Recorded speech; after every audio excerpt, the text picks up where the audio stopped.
Hello, I'm TechO from TechO.com. I used to facilitate customer service training for my clients. I was reminded of that training program that I used to run years ago by an email I received from Robert, who asked, how do you instill a customer service mentality amongst his staff? Well, let's go through my training agenda and see if it still applies. I think it does. Firstly, any customer service mentality has to come from being vision driven. So you need to train your staff in what your vision for your business is all about. What does that mean? That's the brand word. What does it mean when you associate yourself with that business? What do you want customers to say about your business? What are the values that you're propounding within that business that you can give out to customers and say, this is what we stand for? Your staff have to understand that so that they're all pulling in the one direction in terms of how they service the customer. The second thing that you would want to train your staff in is in good teamwork and good communication. Now, I don't mean by that being friends with each other or being friendly with each other or having lots of barbecues every Friday night. What I do mean is the ability for them to mix good and bad and discuss and work out how to improve from there.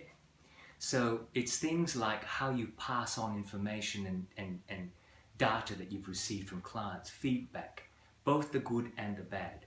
The mental attitude amongst a team has to be, how do we improve our performance? How do we learn from what we've done that didn't satisfy and do something that's better? It's not about punishing anyone. It's not about pointing fingers and saying, you didn't do your job, it wasn't good enough. It's really about self-improvement. The third thing that we need to work on then is each person's individual KPIs. Now, KPIs are often a misused word. It's a performance measure that's sometimes used to punish people. You must do 20 products through the production line, otherwise you'll be punished. You must go and meet 6 customers a week, otherwise you'll be punished. What KPIs need to do, though, is to actually encourage people towards the right behavior, towards supporting that brand that you want to put out as the brand of your business. So the KPI for every individual depends on their role. It may be a direct fronting approach to the customer. It may be in support to someone who has that direct front approach.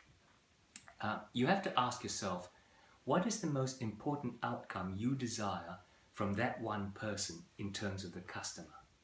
What result do you want the customer to feel or to say when that person has done their job? Is it that they're satisfied? Is it that they're ecstatic?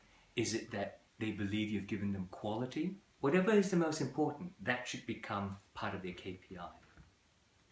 The fourth thing to put into your business, following on from the training, is a system of rituals and other systems.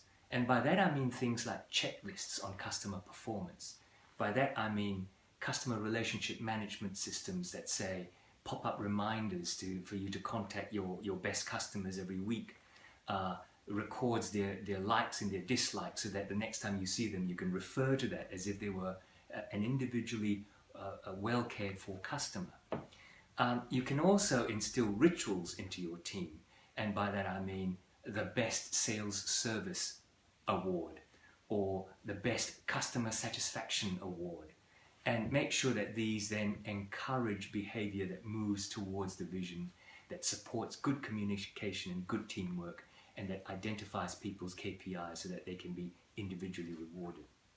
Which then comes to number 5, which is how you design rewards. Rewards need to be designed on outcome, not effort. I'll give you an example. You might reward, say, a salesperson for contacting 20 customers.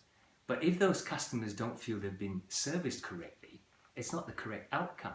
You want quality over quantity. So what you should reward are on things like customer feedback.